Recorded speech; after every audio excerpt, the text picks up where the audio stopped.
This episode of Casual Compliance is brought to you by everyone's favorite Russian spy, Harold Holt. Where did he go? Oh, yes. That is my favorite conspiracy theory. You know what the best part is? We've got 3 cameras now. The best part about Harold Holt is the way that a Melbourne council sought to name a swimming centre after him. I think there's like 3. Okay. Okay. Harold Holt. Very funny. Swimming pool. So that there's the Harold Holt Swim Centre, which is in Stonington. Yeah. Which is in Melbourne. And then now there's the Harold Holt Memorial Pool in Malvern. That's the one I'm thinking of. Yeah. So they're both in Victoria. Yeah. Notably, our Prime Minister went into the ocean and disappeared. He did the best thing any leader of our country could do. Fuck off and die. Allegedly die. Allegedly. Allegedly. Well, allegedly he was picked up by a Russian submarine and is now a deep state spy. No, Chinese submarine. One of the theories was he was picked up by Chinese frogmen. I've read a lot about this. Legitimately. I don't know which camera to look at now. I'm spiking both of them still. Yeah, also, I guess, like, pour one out for the audio listeners. Your experience hasn't changed? Nope, not at all. No, their experience has changed, but it's changed for 2 episodes longer because they get this nice, crisp audio Very of true. The new recording space. Sorry, I've derailed the intro you were trying to do. This episode is brought to you by Harold Holt. Fuck off and die. Hi, I'm chillybin. And I'm Gramps. That's reverse. That feels weird. Yeah. Here on Casual Compliance, we usually talk about the Commander ban list. We used to spin a wheel. You guys didn't watch that. There's that one fan that likes the wheel. Thank you very much. I really appreciate you. I'm like directly just talking to this fucking camera now. If you do that the whole episode, know that I will cut away from you. So you also have to look at this camera every now and then. But yeah, no, we used to do a wheel. We don't do the wheel anymore. I do the wheel before the show, and we get really excited anyway about the cards. Mostly Chillybin doesn't know the cards. He's still quite new to Magic, and because they're banned in Commander, the format that we all play together, why would he know them? Yeah, and I think the other thing too is once we started making the show, I was not going to go and look at them after that point because I kind of like going in blind. Yeah, it's a lot of fun. It's a lot of fun. And what we do is we talk about the cards. We talk about why they're banned in Commander. As according to the Commander, what is the RC? Because the Commander format panel hasn't banned any cards yet. Yeah, and, it's still the same website. It Yep. has not been updated since the RC and CAG were disbanded. Yeah. So mtgcommander.net. That's the one. And it is being maintained because it's got the new bands on there still. Oh, yeah, it does. Yeah. And it's still up. So who knows? Maybe they'll keep it. Yeah. And we'll talk about the card itself, why we think it's banned, why it can be unbanned versus why it can't be unbanned. Then we go away, do some research. We come back. I tell you why the card's banned according to the RC. And then we will discuss what we found in our research phases. And then we'll decide to unban the card because really every card can be unbanned from Commander. No. Eventually people will realize that I'm joking. Yeah. Anyway, so we spun the wheel and crazy, right? The episode where I'm talking about conspiracy, I just spun it then and conspiracy came up. Amazing. Yep. Wow, right. Get your tinfoil hats out. Correct me if I'm wrong. This is the only instance on the ban list where an entire card type is banned. Well, I mean, I guess racist isn't a type. No, it doesn't appear in the type line on a Magic card. Line. Thank God. And auntie, there's not a lot of uncle cards, but there's... Fuck off. Ooh, yeah, auntie is also fully banned, but that's referring to a mechanic. Mechanic, correct. Whereas this is a card type that is fully banned. Yes. There's also a card type fun. It's not fully banned, but stuff like Prophet of Crufix, Paradox. Stop it. And, we're talking about an entire card type today. Yes. Which is conspiracy. Conspiracy as a set, there's 2 conspiracy sets. We've got conspiracy number 1, I guess. Yes, as far as I know, nobody noticed this box sitting in the background of some of our earlier episodes. We like fully fucking zoomed in on it at like a couple one times point as well. Yeah. Especially in the shorts, like it's definitely there. We've had this box for too long. For 6 months at coming least. up to this episode. We'll get into that. So yeah, we're talking conspiracy today. There were 2 conspiracy sets. One came out. I don't know what did that say. It'll be a trademark. Good on this question. fucking box. Yeah, it'll be on there somewhere. I want to guess it was 2014. This is upside down. Damn it! It's so old that they haven't trademarked the colorless symbol yet. I'll tell you what. I've got it. Or maybe do I? Do I have it? No. There's no fucking. This isn't trademarked. We can sell this. We own this now. I'm sure that's not true. Yeah, 2014. Okay, first set came out 2014. Second set then 2017 ish. Second set That looks good of still. Conspiracies 2016. I was so close.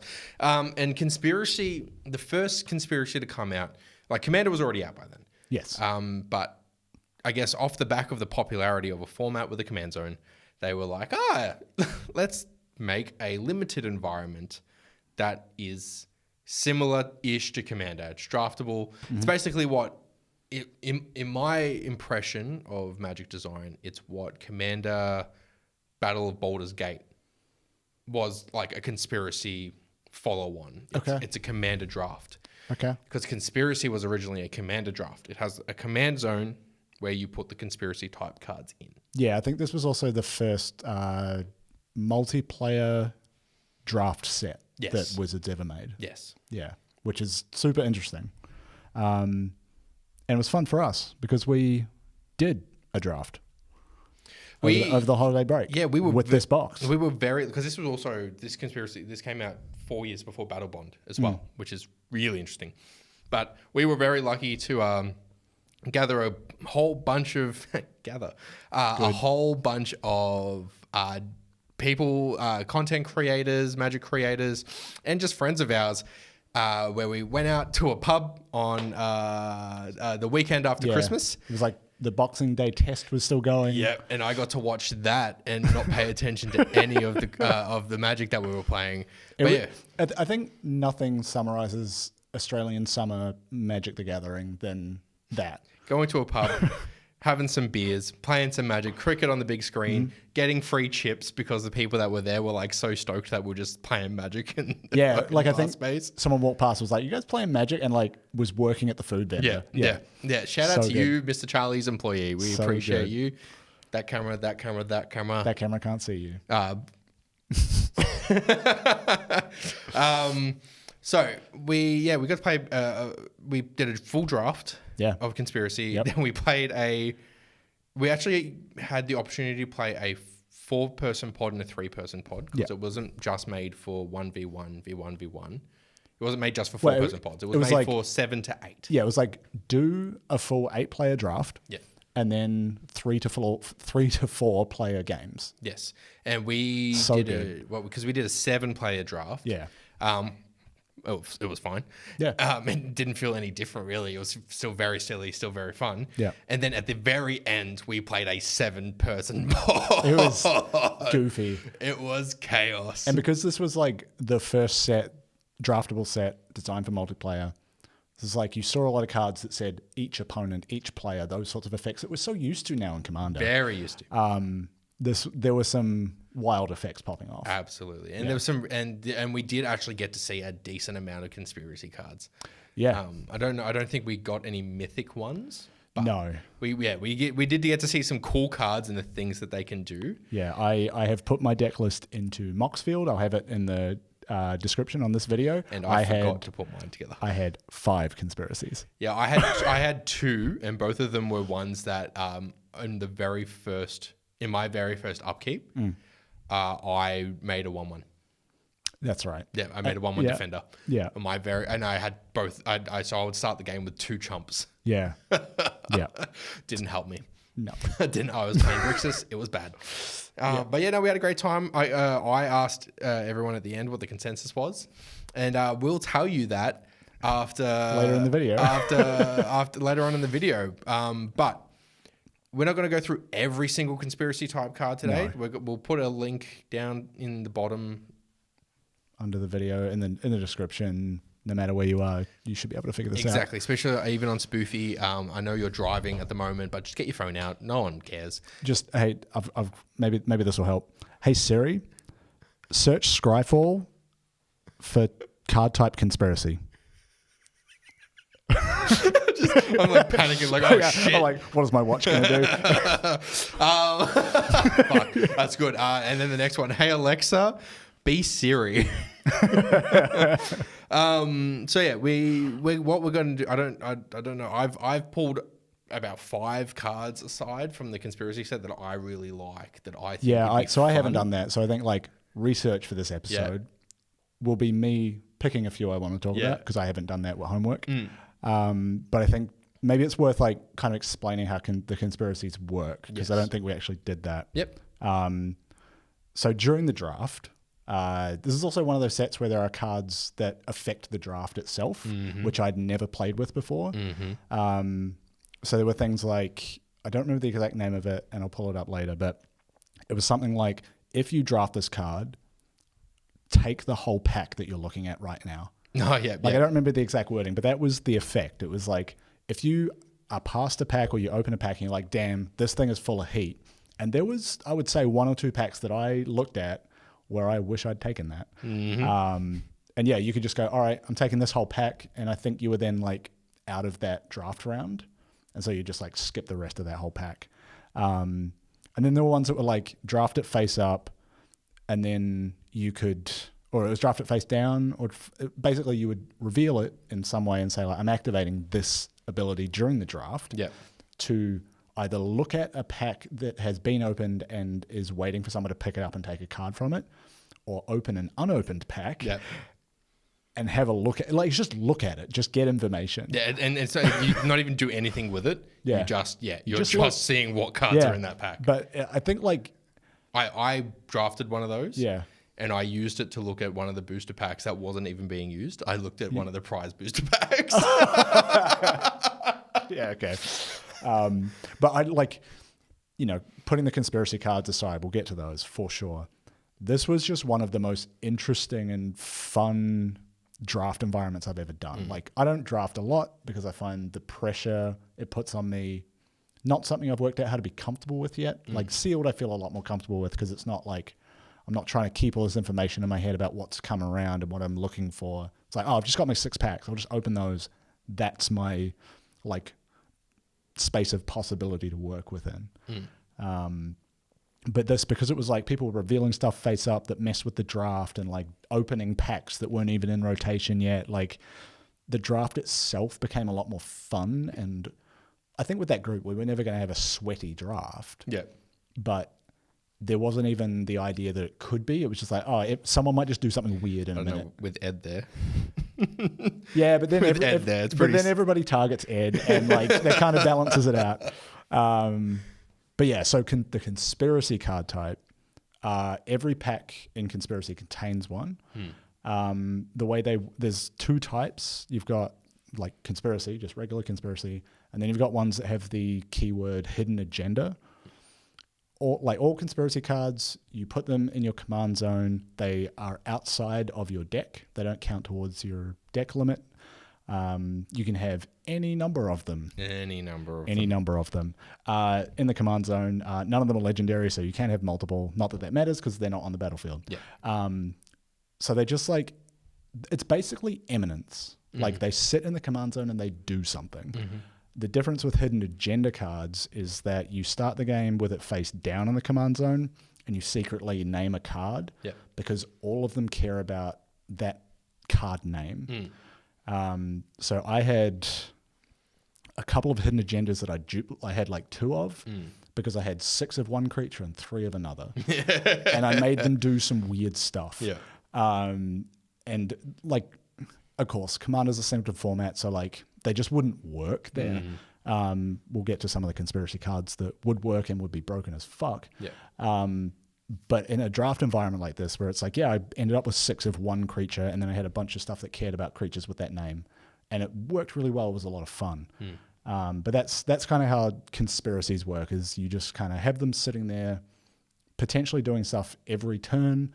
You had a couple that were like right at the start of the game, something happens and then that's it. Yep. And yeah, they just can't be interacted with because they're in the command zone. And the way hidden and double, there's one double agenda card, which is Summoner's Bond. But I believe double agenda was only conspiracy 2. Yes. Yeah. And it was only on 1 card. Right. But hidden agenda, double agenda, the way they work is each game you start with the conspiracy face down, and you also start with a named card that is secret but written down as well. So you'd use an infinite token, for example, and hide it under the card or something like that. And then when you, anytime you like on your turn. Oh no, it's on your turn. Yes, anytime you like, you can flip the conspiracy card to reveal its effect. And reveal the chosen name at the same time. So you could, for example, unexpected potential, which is you may spend mana as though it were a mana of any color to cast spells with the chosen name, and have that be your commander. Well, you could do what I did, which is have 3 Sakura Tribe Elders and make them all able to tap for mana of any color. Yes, make them all Steves that are dorks, which is Secrets of Paradise. It was incredibly good. Yeah, Steves. Well, you don't need to sacrifice a Steve if it's a tree itself. Exactly. But it's a really interesting effect. It's subterfuge. It's conspiracy. It's hidden information and trying to figure out what conspiracies they have and what their deck's doing. There were some that let you partner 2 cards together. It was very interesting, interesting. And I think because there are some people that play the draft and didn't have any conspiracies at all. Because the set kind of had some good cards in it and then some weird odd ones. But this is also 2014. So if you're going to win through combat, it's just through a massive creature. It's not through tricks or weird stuff. It's no, you've just got a 7/7 for 7. And the set had the land cycling cards, the basic plains, basic island cycling cards, which you shouldn't sleep on because early game, take the land, late game, there's your beater. Exactly. There's your big fatty. That's it. We love them. So how about we take a very special break? Yes. And then we'll come back and talk some conspiracy. So while we do our research, please enjoy these thoughts on conspiracy from Sam of Rhystic Studies. Hey guys, conspiracy was a cool concept that I remember fondly. The most significant detail, at least to me, was that it fulfilled the demand for an otherwise dull couple of months in the summer. Before the onslaught of Magic sets that we enjoy now, that time used to be reserved for core sets and, perhaps, a supplemental collector product or 2. Conspiracy was the first full Magic set that was atemporal and unlinked to any relevant blocks, and it appealed to an enfranchised crowd that core sets only rarely satisfied. I think the multiplayer gameplay was its weakest feature, but the draft was fantastic. Conspiracy 2 required too much note-taking in that regard. I'll make an exception for Regicide though, that card is too cool. Overall, the sets sold poorly and their concepts were too niche, so they scrapped it after 2 attempts. But Conspiracy had its charm, and Magic boomers like myself and others missed the days when there was still room for something smaller and stranger and experimental in the pipeline. Sam.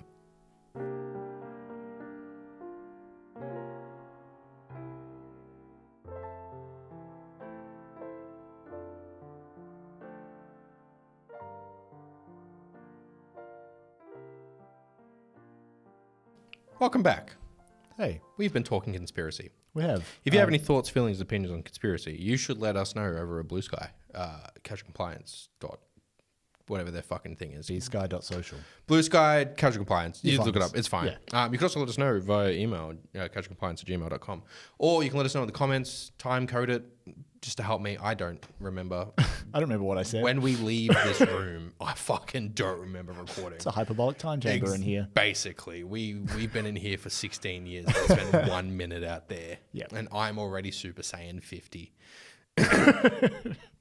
Fucking I'm covered in this shit right now. So I guess we did a bit of research time. I've done a bit of preemptive research time because this is out of my wheelhouse. I'm not usually the one that does it.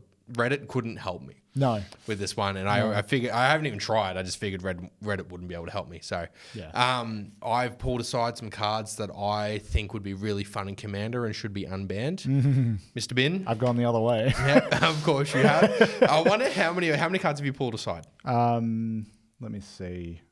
I don't know, 10. Oh, I only did 6. Well, a few of those are like ones I had in my deck that I want to talk about. Okay. Yeah. Yeah. So let's see how many of these 6 match up with your ones. It'd be very fun. Okay. Before we do that, though, Yes.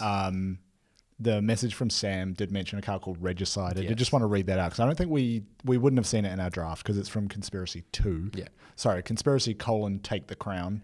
And I don't believe it's actually a conspiracy type card. No, it's not. It's just an instant. Yeah. For 1 black mana, Regicide. Reveal Regicide as you draft it. The player to your right chooses a color. You choose another color. Then the player to your left chooses a third color. Destroy target creature that's one or more of the colors chosen as you drafted cards named Regicide. Oh, I drafted a land that was similar. Yeah, you did. Yeah. And I think you wrote on the card. Yep. Yeah. They made an Esper land for me. Incredible. But yeah, that's so cool. Because it involves the people next to you in the draft, and they're going to probably give you a color that's not one of theirs. Yeah. That's a bit of fun. Oh, and it's a really fun politics move. Yeah. With early commander, where cool. I'm building into this. Mm-hmm. So Also, people can ask you, what do you want? How good is 1 mana for destroy target creature? Yeah, of a certain color though. Yeah. So you usually get 1 mana but here's the destroys thing. that are non-black or only black. Of the colors chosen as you drafted cards named Regicide. Yeah. So if you got a second one and named different colors, Yes. you could potentially have all 5 colors available for You destruction. could have a gambit regicide, but you need to be playing in black. That's pretty fun. Which is very fun, honestly. Yeah. And as someone who played Grixis, still lost, still fun. Yeah.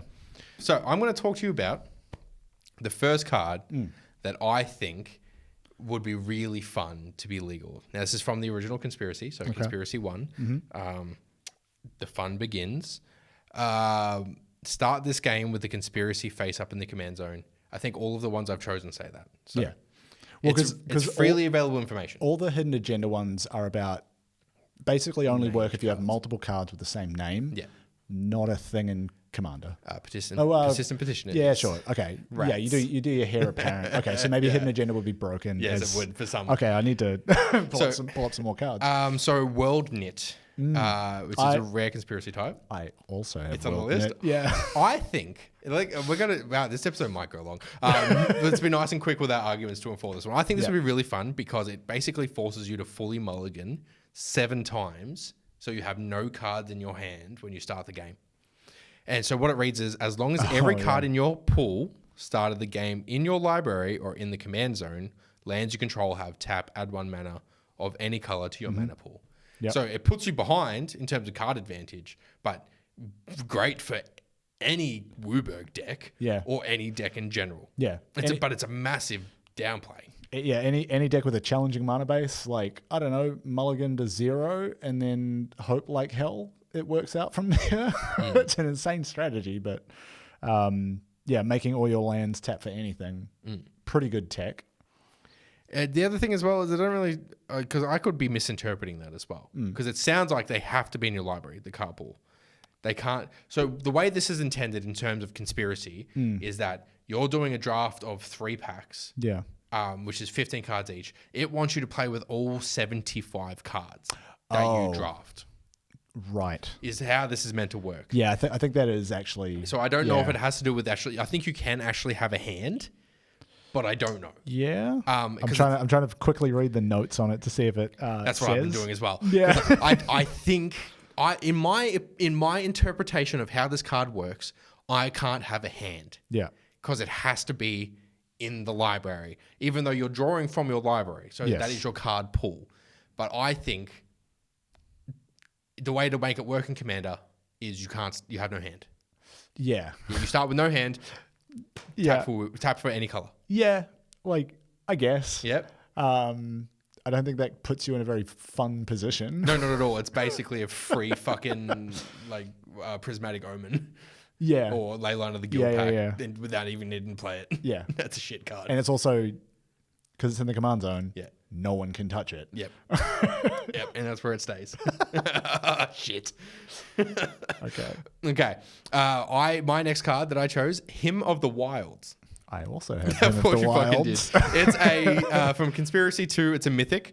Again, started with face up. The first creature spell you cast each turn costs 1 less to cast. You can't cast instant or sorcery spells each turn. So if you had flash creatures, you'd be getting a discount one every turn. Okay. That's cool. Yeah, that's great. Yeah. There's a lot of cards that reduce the cost of spells. Yeah, true. Most of them reduce the cost of instants and sorceries. I'm looking at like Goblin Electromancer, Yeah. that Otter, the Is It Otter that came out, which is even more cracked Goblin Electromancer because it has fucking prowess. Oh, yeah. GG. Yeah.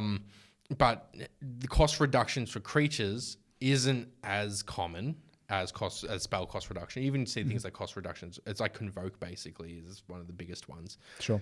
But you would build a 99 card deck and your commander with no instants or sorceries, which is doable. I've built that before. You just have like a bunch of creatures and artifacts with activated abilities. Exactly. But only the first one you cast costs one less to cast, and it's only the creatures. Yeah. So I don't see why having this in the command zone is negative. It's just it's a good effect for free. Yeah. That's the problem. You're not casting you're not casting a permanent that can be subject to removal. It just is there at all times. Yeah, and I guess it does force deck restriction. Yeah, it did make me think of a card you could play as your commander if you really wanted to go down this route. Nikia of the Old Ways. Hit me. It is a 3 red-green legendary centaur druid. Yep. You can't cast non-creature spells. Whenever you tap a land for mana, add 1 mana of any type that land produced. So, okay. It's lands and creatures. It's lands and creatures. Yeah, it's cool. It's 40 forests and everything else. It is like, if you really wanted to play Hymn of the Wilds, I think you just build a Nikia deck. Yeah, okay. I'll put a Hymn of the Wild in your Nikia deck. No. Okay. Next, I've chosen Hold the Perimeter. Okay. Now, Hold the Perimeter is from Conspiracy 2 as well. It's the one before Hymn of the Wild. I do not have this. Cool. Hold the Perimeter is a very interesting one because it only is in the first upkeep. Okay. So at the beginning of your first upkeep, put a 1/2 white soldier creature token with Defender onto the battlefield. Okay. At the beginning of each other player's upkeep, First upkeep or every upkeep? first upkeep. Okay. At the beginning of each other player's first upkeep, that player puts a 1/1 red goblin creature token onto the battlefield with this creature can't block. Interesting. So what you're doing is you're protecting your board. Everyone else, it's like basically goading them. It's like go fucking attack them or attack into my 1/2. Yeah. Up to you. Yeah. I think that it's an interesting setup. Yeah. Where like if you're playing this, like, oh, I'm helping you out, but then it's a sack engine as well. You're giving yourself a token but it's only to sack. first upkeep. Yeah, but it's not an engine. Sorry, it's a sack starter. Yeah, it's Spark plug. It's a kickstart. It's exactly. It's a little nudge. And the goblin tokens can't attack the turn they put onto the battlefield is important because they still get summoning sickness. Yeah, of course. I don't see why that's bad. It's like, it's not that bad of an effect. I think that is a victim of the card type being banned. Yes. More than anything else. Absolutely. Because like if you started with this in your command zone as well, yes, it's a free token. It's a defender token. Yes, you're supporting everyone else. Yeah. It would really be interesting to build a deck around this. Not specifically fully around, but like it goes into decks that focus on sacrifice. It goes into Rakdos engines very easy. Yeah. It goes into populate decks pretty well as well. I guess. If there's anything that's like if you start the game, white mana soul warden down. Oh, okay. You get 3 lives straight out the gate, baby, because everyone else is going to enter the battlefield. Yeah. Yeah, I don't think that one's that bad. Yeah. But 1 unbanned, 99 to I go, feel like 25 to go. We'll get to it at the end, but I don't think you can unban 1 and not start a problem for yourself. No, absolutely. Next, I've chosen Emissary's Plea. I believe I have that one. Yep. So before drawing your opening hand, so before you draw, this is before mulligans as well. Yeah. Choose 1, 2, or 3. You may spend mana as though a mana of any color to cast creature spells with converted mana cost equal to the chosen number. It's only 1, 2, or 3, and it's only creature spells. Yeah. It's not that broken. No, but think about the way that conspiracies work is you can have multiple of these things. So if you combine that with some of the other ones we've seen, that gets really bad really quickly.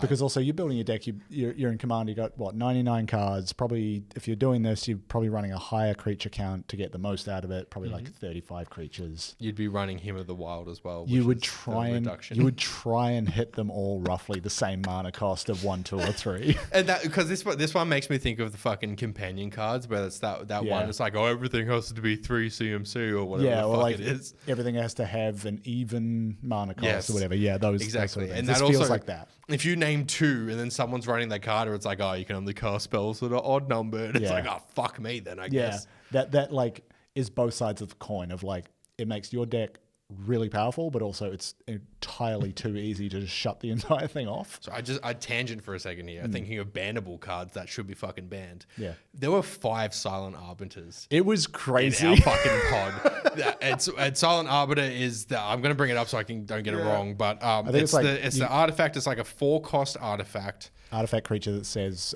you can only attack with 1 creature, you can only block with 1 creature. Did I say 4 or 5 cost? 4, I think. Yes. Nice. Silent Arbiter. It's a 4-cost rare artifact creature construct. No more than 1 creature can attack each combat. Yeah. No more than 1 creature can block each combat, and it's a 1/5. Yeah. Fucking joke. Yeah. And there were fucking 5 of them. Gross. Yeah. So hold the perimeter. Not good. No, it's good. Emissary's Ploy. Not good. What I'm learning here. Emissary's Ploy, it's going to be too focused. It's a bit much. Okay, the next one, Sovereign's Realm. Sovereign's Realm, I do have that. It's got Queen Marchesa in the image. Yeah, some of the art on these, by the way, great. Fucking dope. So cool. Your deck, I don't understand why this one's on your list. This one's great. It's, okay, I think, in my opinion, Sovereign's Realm would be the most fun of all of them to be unbanned because of what it does to your deck design and what it does to the gameplay. Yep. Your deck can't have basic land cards, and your starting hand size is 5. Yeah. Already 2 massive negatives. Wait. Exile a card from your... Wait. Are you crying, Bam? Yeah. Exile a card from your hand. Full colon. So there's the cost. That's your activated ability.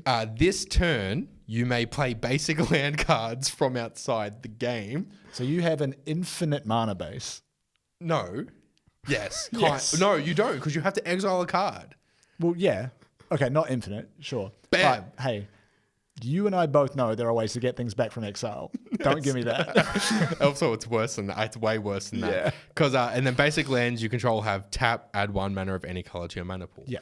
The reason why I think this is so fun is because in my Ulamog deck, which looks for the card with the highest CMC that's exiled. Yes. If I exile the Emrakul, that's 15 CMC Yeah. instantly. And when Ulamog comes out, bam, It's back. Yeah. The thing with this, I didn't realize the first time, is that you may play basic land cards for the cost of exiling a card from your hand. So if you've got something like Dryad of the Elysian Grove down, which lets you play multiple lands You per got turn, your Azusa and tech, Azusa down, yeah. I'm going to exile 1 card and play every basic land Yeah, card I'm going that to I play have. 4 lands for free.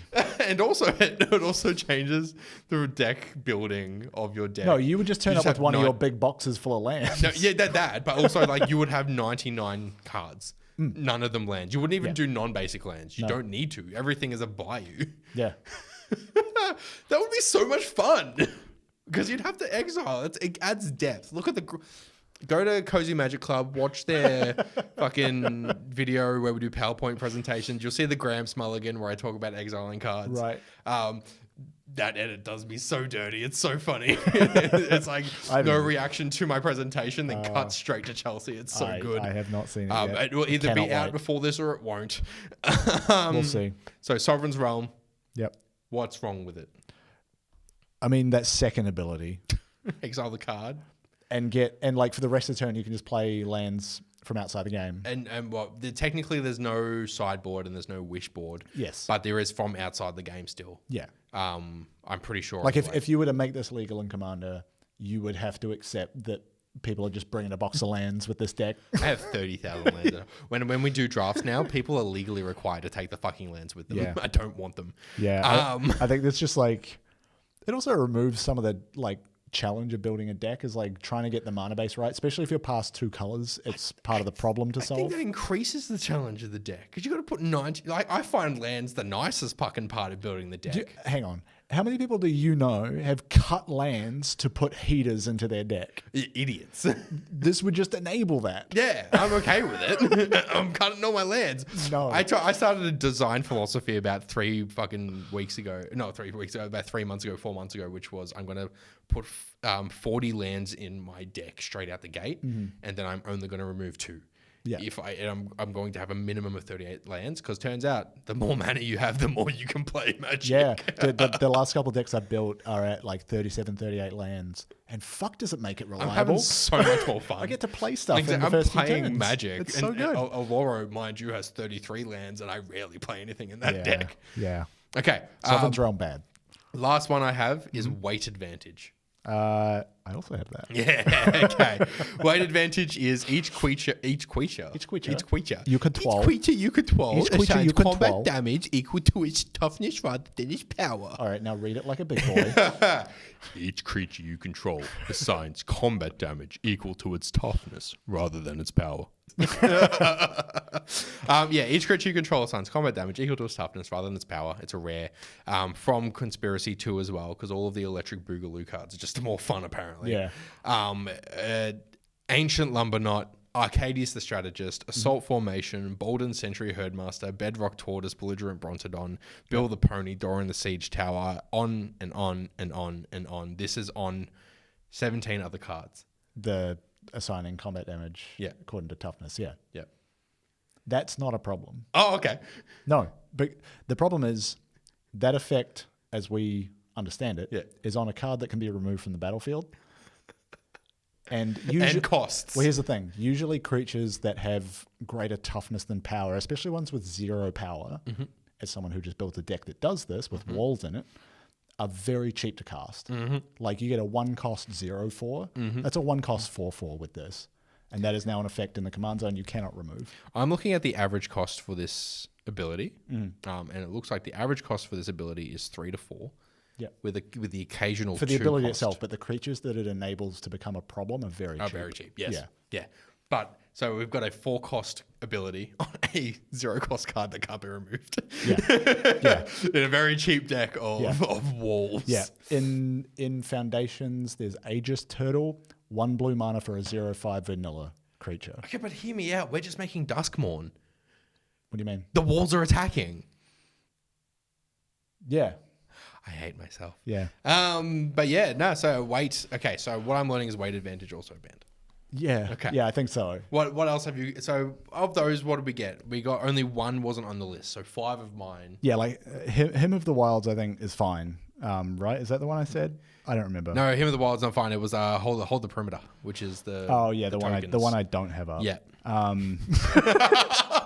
Yeah, the one I didn't fucking pick, you loser.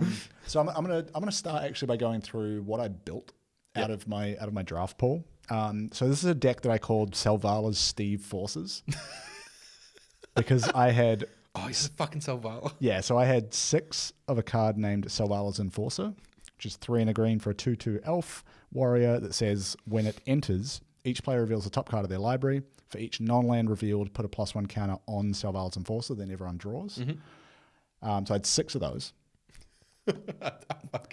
And I had 2 conspiracies naming this. Yeah. So all of my conspiracies were hidden agendas. Yes. The 2 that I had with Selvala's Enforcer were Muzzios, M-U-Z-Z-I-O. Muzzios Preparations. Yep. Hidden agenda, it's face down in the command zone, naming Selvala's Enforcer. Each creature you control with the chosen name enters with an additional +1 counter on it. Yes. So like it enters as a 2/2 for 4, and then potentially in a 4-player pod becomes a 6/6. Yeah. But then it also gets an additional counter on it. Yep. And then I had, what else? Oh, hang on, let me just bring up my deck list again. And Secrets of Paradise. Creatures you control with the chosen name have tap to add 1 mana of any color. So Selvala's Enforcer was also a Wooburg mana dork. And then I had 3 Sakura Tribe Elders. Steve! That also had a Muzzios preparation attached to it. Then I had immediate action. Creatures you control with the chosen name have haste.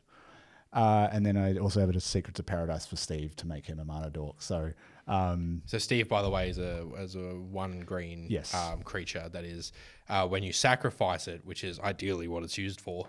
Search your library for a basic land card, put that card into the battlefield tapped, and then shuffle. yes. Fully circumvent that when you turn it into a fucking dork. You do, but it was a fun thing to do. I was like, yeah. I'm going to just make Steve do something he's never done before, which is tap Steve's for going to mana. be useful for once. Yeah. Useful whilst alive. And I was running enough land, so I didn't really need to sack him most of the time. And then what you usually do is block with Sakura Tribe Elder and then sack it in response before damage. Yes. Great, go get a land. Who Don't cares? need to do that anymore.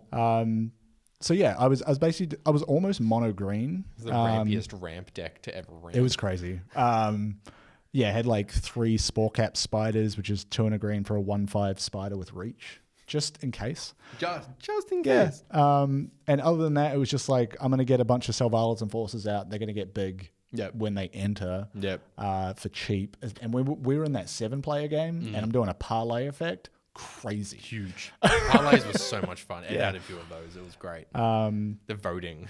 Yeah. So like, yeah, that was me fucking around with 5 hidden agendas.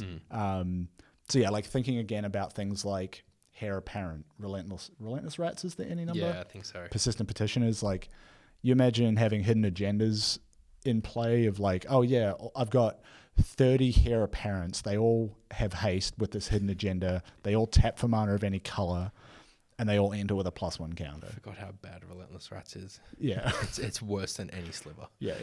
Relentless Rats is 1 generic black.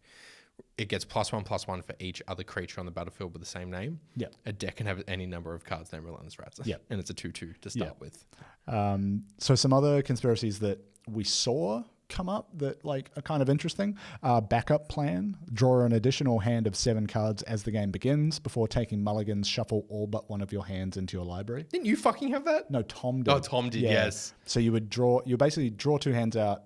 If one of those is good enough, you just start the game with that. Yep. Otherwise, you're basically like scrying an extra hand before you go to mulligans. So that's kind of fun. Then there was advantageous proclamation. Your minimum deck size is reduced by 5. Yeah.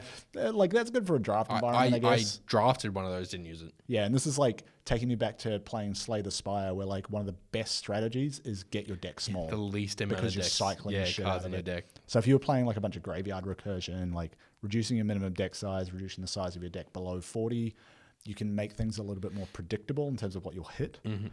And then I had power play, which is largely redundant when it comes to Commander, because it says you are the starting player. If multiple players would be the starting player, one of those players is chosen at random. It's just Commander. We just fucking roll the dice. I mean, I always only ever choose a starter commander for the person who took the shit moat recently, but like some people do the dice roll. Yeah, I just let the iPad tell me. Yeah. Press the button. But yeah, I think those are all the ones I pulled up, and most of mine were covered by the ones you pulled up, which is really funny. My issue is less with any of these individually. It's the idea that you can have any number of them. Yeah, I feel like you would assume in a commander format you would have singleton, but this isn't speculated anywhere. It's just Conspiracy went in with the whole gambit of Conspiracy. Like to make them work in Commander, you would have to change the rules around the Conspiracy card type, which would break the way Conspiracy draft actually works. Yes. Like if it was singleton, like I couldn't have done 2 hidden agendas that I had 2 of, right? I couldn't have built this like weird deck around these 2 creatures. I have, and I haven't told you I'm gonna do this, but instead of fixing Conspiracy, I think I can fix the format. Which format? I'm going to introduce to you Conspiracy Commander. Okay. Doesn't exist as far as I know. Fuck it. People might already play this or might have a name. If you have, I haven't seen it trademarked. That's us. We did it. Get your own. Conspiracy Commander. What? Come at me. Hear me out. Imagine. I'm listening. You take a bunch of these conspiracy cards. Yep. And you put them into booster pack style things. Right. And then you've got your commander decks. You pick your commander deck that you're playing in the table. And then you draft just conspiracy cards. Now, you're not drafting from a pack of 13. Like, you've got a 4-person pod, say the pack has 5. Yeah. And you've got 3 packs of 5 conspiracy cards, whatever it is, something like that. And you pick one, pass it around. Sure. And then you can have up to 3 conspiracy cards from the ones you draft for that game. Now, all this makes me want to do is try to find the 3, like the worst combination of 3 that exists. Yeah, that's the thing. That's the fun of it. Is imagine like you draft one. It's like shit. This doesn't work for the deck I picked. As a reason to keep them banned. Yeah. Well, here's the thing. How about in the comments you let us know the 3 worst conspiracies you think to stop this format from existing. But I think it'd be really fun to be like do that. Any number of fucking conspiracy cards in this draft pool, and you just pick them out. That would remove the idea of I'm turning up with a deck and 50 conspiracies. And this handful of conspiracies that will make this deck even worse. Turn it into plane chase. Well, I was about to say you are just describing plane chase, but like individually separated plane chase in a way. Because we know conspiracies. I mean, if people that have played enough Magic will notice that conspiracies have basically, especially the hidden agenda ones, have basically been replaced with backgrounds in Battle for Baldur's Gate, where it had the choose a background for your commander. Yeah. And the background... Which is also like a really good way to expand the color identity of a deck. Exactly. And then also to have a conspiracy style effect on the board that is removable and more balanced. Yeah. But if you want a fun little extra format, try just, maybe having some singleton conspiracy rules, like have a pool of conspiracies. Everyone does a draft pick like the NFL, NBA, AFL. I think the points total. I don't know if I would start at 3. I think like if you're prototyping this as a like commander variant, start with 1. 10. Start with 1. Like, yeah, you can draft a bunch of them, but you can only play the game with 1. Yeah. Because otherwise, like, it gets really complicated really quickly. Yes, like, you need to maybe test this out a bit more before you go all in on someone having, like, everything as mana dorks or whatever. So go to Blue Sky, go to casualcompliance@gmail.com, go to Patreon, go to anywhere that you can find Casual Compliance, even if it's not actually us, and message. No, please make sure it is us. Tweet us, the rest. No, we're not on Twitter. At Casual, we're not on Twitter because fuck Elon Musk. Oh, that's a Nazi. And just let us know what you think about conspiracy. Try it. Fucking try it in a draft. Print one off. Proxy it. Who cares? And try a conspiracy commander game. Let us know what you think. We might give it a try. Who knows? It'd be kind of fun. I mean, we've got all these conspiracy cards now. Exactly. Could do something with them. And look, it's going to stay banned. It's a whole card type. It's not even about if it should or shouldn't be banned. Like, it just wouldn't work. It's free fucking extra shit without any effort, and it's not removable. Yeah. But I think it'd be a really fun variant game type. And I really hope if everybody's I think the difference there is like everybody's opting into that experience. Yes. Whereas if these were just legal, everyone would have them. You would see that like homogenous arms race of everyone going like, this is the best combination of them. Yeah. Everybody just does that now. Yeah, exactly. It would change into a gross meta. Yeah. And here suddenly cards like Heir Apparent are fucking $200 and everyone's trying to get 30 of them. Yeah, exactly. Here in Casual Compliance, we hate gross metas. I'm looking at you. Main camera. Mark Zuckerberg. Anyway, thank you for watching. I should also say. Yes. Huge thank you to the people that came and drafted this set with us. Fucking absolutely. Took out their time in their holiday period for us. Like we had been sitting on that box for probably 6 months by the time we worked out that, fuck it, we'll do a draft with it as opposed to just sitting around and opening the cards for the show. And thanks to co-conspirators as well for having the space for us and letting us hang out there for several hours to draft. Like, it was really great. Yeah, shout out to Quiet Holidays. Yes. Shout out to them. Good. Shout out to the stockholders. My camera's turned off, so it's time for us to wrap it up. My name's Gramps. My name's chillybin. Let us know what you think in the comments. Time code it. Casual Compliance everywhere. And we'll see you on the moon. That's fake. We definitely landed there. My favorite conspiracy theory is the hollow earth theory. If you start taking road signs out, the earth will deflate. Is that why they keep going missing? Yes.